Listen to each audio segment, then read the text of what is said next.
দেখেন আমরা হচ্ছে এই যে এটা হলো ক্রিয়েট এ নিউ। তো ক্রিয়েট এ নিউ এ গেলে আমাদের এরকম একটা পেজ আসবে, এটা তো আমরা সবাই জানি। তো আমি এখানে যে পেজটা নিয়ে কাজ করব সেই পেজের সাইজ হচ্ছে 4000 বাই 3000। এর আগেও যেরকম এই যে আমরা এ ফোর সাইজ নিয়ে আমরা হচ্ছে যে কাজ করছিলাম, হ্যাঁ এর আগে আমরা যখন কাজ করছিলাম।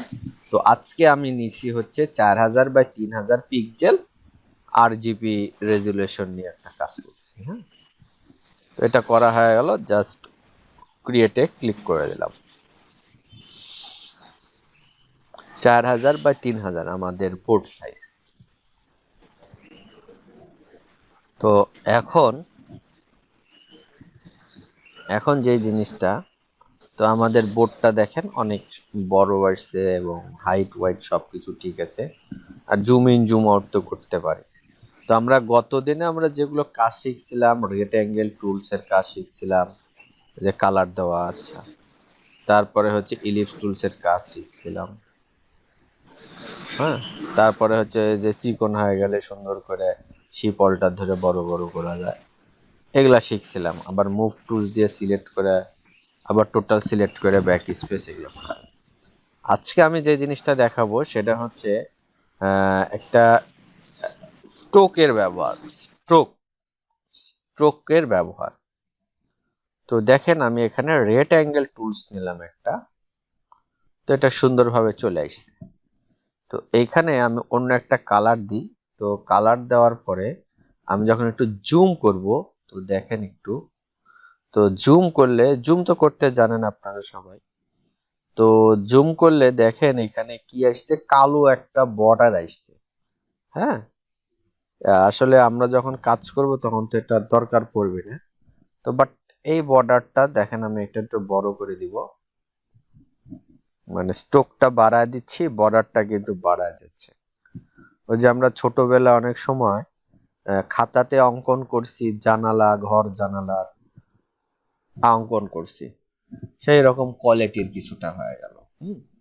তো দেখেন এখান থেকে আমি এটার কালার চেঞ্জ করতেছি, কিন্তু বাট এই যে যে স্ট্রোকটা কিন্তু চেঞ্জ হচ্ছে না, মানে স্ট্রোকের কালারও চেঞ্জ করার আলাদা জায়গা আছে। সেটা কোথায়? এই যে এইখানে, এখানে ব্ল্যাক আছে, এইটা কিন্তু দুইটা একই রকম দেখতে, তাই না? মানে দুইটা, একটা ফিল কালার আর একটা হলো স্ট্রোক কালার। তো দুইটা কালারই ফরম্যাটটা কিন্তু সেম, দুইটা কালারই ফরম্যাটটা কিন্তু সেম। ঠিক আছে? তো আপনি দেখেন এখন খালি জাস্ট স্ট্রোক কালারটাই কিন্তু চেঞ্জ হচ্ছে। আর এটা যদি ফিল কালারটা চেঞ্জ করতে চাই তাহলে এখান থেকে চেঞ্জ করতে পারি, বা এখান থেকেও চেঞ্জ করতে পারি, ঘর তো একই সেম। তো এখন দেখেন আমি স্ট্রোকের কিছু ব্যবহার দেখাবো। তো আমাদের এই যে কিবোর্ডে এই যে এখানে file, edit, object, type, select, effect, view, Windows. তো এই উইন্ডোজে গেলে কিছু অপশন থাকে। আমাদের যারা বাসাতে অ্যাডোবি ইলিস্ট্রেটর বা অ্যাডোবি ইলিস্ট্রেটর যারা ওপেন করছেন, অনেকের হচ্ছে এখানে টুলস বার গুলো অনেক কম। তো সেটা সিলেক্ট করার জন্য এই যে উইন্ডোজে যাব, উইন্ডোজে যে টুলস বার লেখা আছে না, এই যে উইন্ডোজে যে টুলস বার অ্যাডভান্স দিয়ে দিবেন, সব চলে আসবে। এটা জাস্ট একটা ছোটখাটো একটা টিক্স আর কি। তো এখন আমাদের কি দরকার? স্ট্রোক দরকার। আমরা স্ট্রোকটা পাবো কই? এই উইন্ডোজে যাব, উইন্ডোজে যাওয়ার পর একটু নিচে যে এখন দেখেন এখানে যে ওই যে যারা হচ্ছে যে টেলিভিশন অন অফ করেন বা টেলিভিশনের চ্যানেল চেঞ্জ করেন, তখন দেখবেন যে উপরে মুভ আপ আপ লেখা আছে, আর নিচে হচ্ছে ডাউন বা হচ্ছে যে বটম, এরকম কিছু লেখা আছে, এরকম কিছু আইকন দেওয়া থাকে।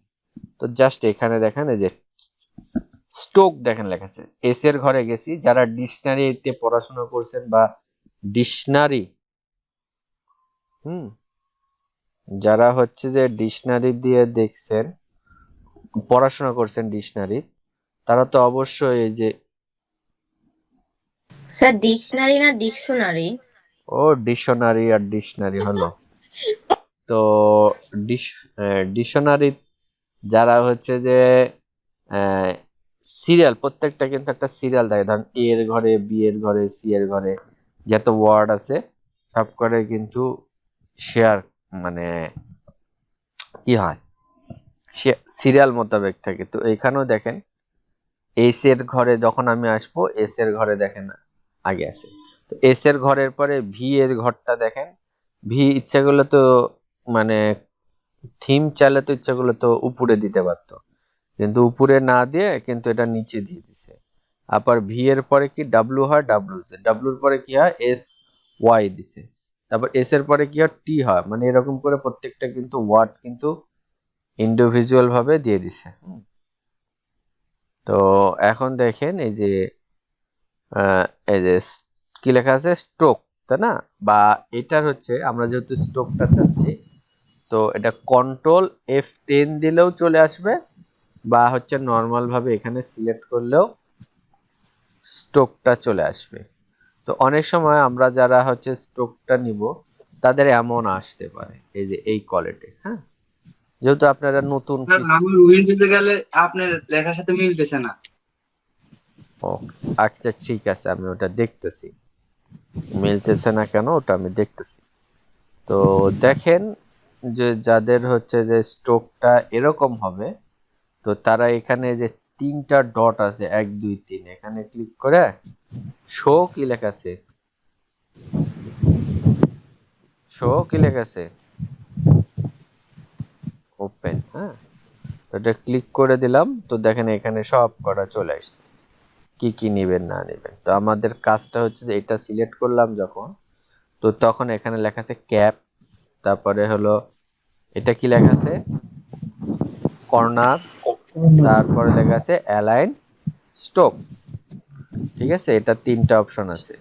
তো আমরা কর্নারে যদি ক্লিক করি, তো কর্নার, এখন এটা কি কর্নার হয়ে আছে না, কর্নারে একটা নাম আছে, কি লেখা আছে, মেটাল জয়েন্ট, তারপরে হলো রাউন্ড জয়েন্ট।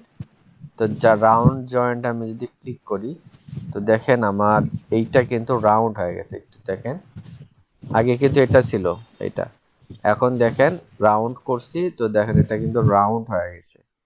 তারপরে যদি মনে করেন এভাবে কেটে দিব, এই দেখেন কেটে দেওয়া যাচ্ছে। আচ্ছা, হলুদ কালারে হয়তো বুঝতে পারতেছেন না, একটু কালো কালার নি, আর এটা একটু হলুদ কালার নি। ওকে, তো এখন দেখেন, বুঝতে পারছেন জিনিসটা, এটা হলো স্ট্রোকের ব্যবহার। আর হচ্ছে এই যে অ্যালাইন কি আছে, অ্যালাইন স্ট্রোক, হ্যাঁ, অ্যালাইন স্ট্রোকে যাওয়ার পর, অ্যালাইন মানে তো মিডিল, তাই না? আচ্ছা, কালারটা আমরা একটু অফ করে দিই, ফিল কালারটা, তাহলে একটু আরো ভালো বেটার হবে। তো অ্যালাইন্ড স্ট্রোক, এই যে এটা, এই যে একটা দাগ আছে, দাগ আছে না, তো দাগের এই সাইডে গেলে দেখেন এটা হচ্ছে যে মিডিলে আছে, কি লেখা আছে, অ্যালাইন স্ট্রোক ইন সেন্টার। আবার অ্যালাইন স্ট্রোক ইনসাইড বা আউটসাইড, মানে ভিতরে এবং বাইরে। ইনসাইড মানে কি, ভিতরে। দেখেন এই যে এখানে যে তারটা আছে, তারের কিন্তু ভিতরে কিন্তু এই কালো কালারটা কিন্তু ঢুকে দিছে, ঢুকে গেছে। আবার যদি মনে করেন যে এই পারে নিব, অ্যালাইন স্ট্রোক আউটসাইড করলে এই দেখেন এই কালো কালারটা কি চলে গেছে, বাইরে চলে গেছে। ঠিক আছে, এখন আমি এইটা নিলাম, টোটালের নরমাল নরমাল বেস, আমি এইটা নিলাম অ্যালাইন স্ট্রোক ইন মানে সেন্টার। এইটা যখন আমরা নিব, তো নেওয়ার পরে এই যে এখানে কি লেখা আছে, এখানে কি লেখা আছে বলেন তো? Dash headline. হ্যাঁ, ড্যাশ হেড লাইন। তো এইটাতে আমি যখন ক্লিক করব, তো দেখেন অটোমেটিক এখানে মানে অন্য একটা ফাংশন চলে আসছে। আমরা কিন্তু অনেক সময় অনেক জায়গাতে দেখছি যে এরকম কিছু, এই যে শিলায়ের মতন করে এরকম কিছু ফাংশন থাকে বা করা হয়। তো দেখতেই পাচ্ছেন এখানে কিন্তু এরকম, ওই যে যারা ওই যে ফিতা সেলাই করে অনেক মানুষরা, দেখেন না, তো তখন দেখবেন যে ওয়ান একটার পর একটা পুশ দেয় নাকি, যে সেই সুচ দিয়ে কি দেয়, হুম फोर के फोर হুম फोर देय सर হুম হুম। তো দেখেন এরকম কোয়ালিটির জিনিসটা হয়ে যাচ্ছে, মানে এই দেখেন কম বেশি বেশি কম বেশি করা যাচ্ছে, তো মজার জিনিস না। তো এটার কাজ আছে, এটার কি কাজ আছে, আমরা যখন ডিজাইন করতে, যেহেতু আমরা এখন টুলস এর ব্যবহার করতেছি, তো এগুলো আস্তে আস্তে আমরা জানতে পারবো। একবার তো আজকে দিয়ে আমাদের যেহেতু দ্বিতীয় নম্বর ক্লাস হচ্ছে অনলাইন ইয়েতে, তো ধরেন এইখান থেকে কি করে আনলাম, এই যে এখানে আমরা এইভাবে দিয়ে দিলাম। অনেক সময় আদিম যুগে বা এখন আরো তো অনেক আপডেট, মানে অনেক আগেকার কথা বলেছি, তো অনেক সময় কি হয় এগুলা দিয়ে সার্টিফিকেটের রেখাটা টেনে দিত। হ্যাঁ, অনেক অফিস আদালতে কিন্তু এরকম রেখা দিত আর কি সার্টিফিকেট তৈরি করার সময়। এখন তো অনেক অত্যাধুনিক ডিজাইন এসে আমরা অনেক অনেক ভালো ভালো সুন্দর সুন্দর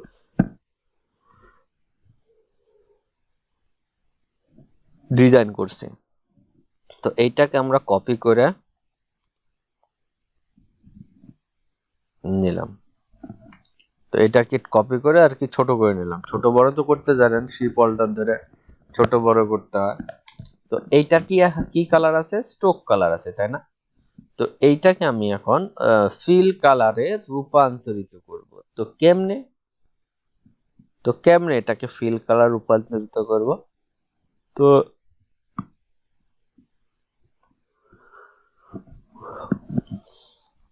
তো সেই জন্য আমাকে হচ্ছে যে একটা জিনিস করতে হবে, এটা কিন্তু স্টোক কালারে আছে, এটাকে ফিল কালারে করব আমরা। আগেও মানে আমি ব্যক্তিগত দিক থেকেও আমি কিন্তু এই যত স্টোক কালার আছে আমি স্টোক কালার পছন্দ করি না, আমি স্টোক কালার ইউজ করে পরে আমি এটা ফিল কালারে রূপান্তরিত করে দিই। তো এইটাকে সিলেক্ট করে যে অবজেক্ট আছে হুম এখানে দেখেন অবজেক্ট আছে আছে না। তো অবজেক্টে যাওয়ার পরে এই যে এক্সপান্ড অ্যাপিয়ারেন্স বা এক্সপান্ড, তো এক্সপান্ড অ্যাপিয়ারেন্সে ক্লিক করে দেব।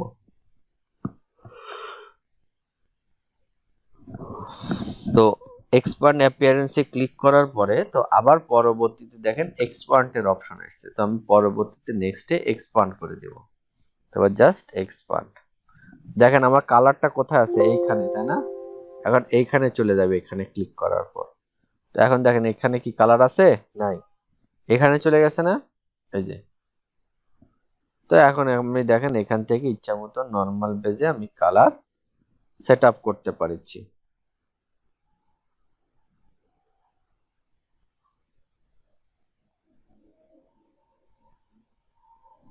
হুম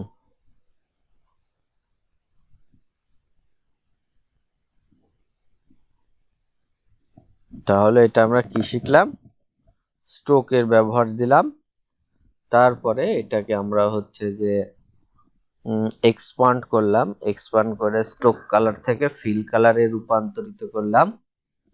এগুলো আমরা মোটামুটি এই লেসনে আমরা শিখতে পেলাম। তো